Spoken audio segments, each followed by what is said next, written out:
మీరు పోటీకి సిద్ధపడాలి. ఈ పోటీలో నైపుణ్యము ఉంటేనే మనం బతుకుతాం. ఏం నైపుణ్యం? ప్రభుత్వ ఉద్యోగాలు ఉండవు ఇక భవిష్యత్తులో, ప్రైవేట్ సెక్టారే. ఈ ప్రైవేట్ సెక్టార్ లో మీరు జాబ్ చేయాలంటే మీ సర్టిఫికేట్ తీసుకెళ్లి, సార్ ఇదో నాకు 10th క్లాస్ లో 90% వచ్చిందని అంటే ఆ సర్టిఫికేట్ ఇస్తే మీకు ఉద్యోగం ఇయ్యరు ప్రైవేట్ లో. దాన్ని తీసి పక్కన పెట్టి, అమ్మ కొద్దిసేపు కూర్చో ఇక్కడ అని అంటారు. కూర్చోబెట్టి వైట్ పేపర్ ఇస్తారు. వైట్ పేపర్ ఇచ్చి ఒక విషయం చెప్తారు. దీని మీద ఒక పేజ్ వ్యాసం రాయి. నువ్వు ఎట్లా రాస్తావు, ఎట్లాంటి వర్డ్స్ ఉపయోగిస్తున్నావు, ఎంత బాగా రాస్తున్నావు అనేది చూస్తారు. తర్వాత గ్రూప్ డిస్కషన్ పెడతారు. నాకు ఇంజనీరింగ్ లో 70-80% 90% మార్కులు వచ్చినాయంటే ఎవడు పట్టించుకోడు. ఒక 10 మందిని కూర్చోబెట్టి గ్రూప్ డిస్కషన్ పెడతారు.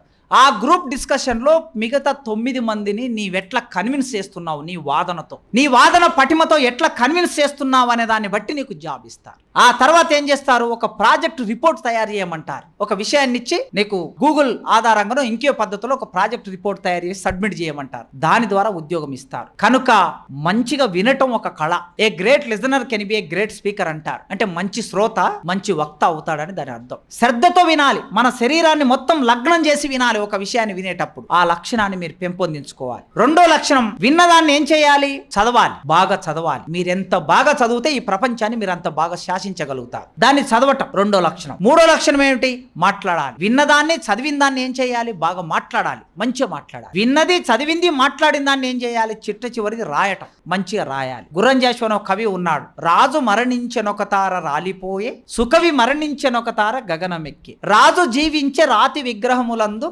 సుకవి జీవించే ప్రజల నాలుకల యందు. రాత ఎప్పుడైనా రాజులాగా ఉంటుందట. ఆ రాజులాగా ఉండే రాత ఎంత బాగా రాస్తే మీ చరిత్ర, మీ తల్లిదండ్రుల చరిత్ర, మీ కులం చరిత్ర మీరు రాసే విధంగా మంచి గొప్ప రచయితలుగా మీరు తయారు కావాలి.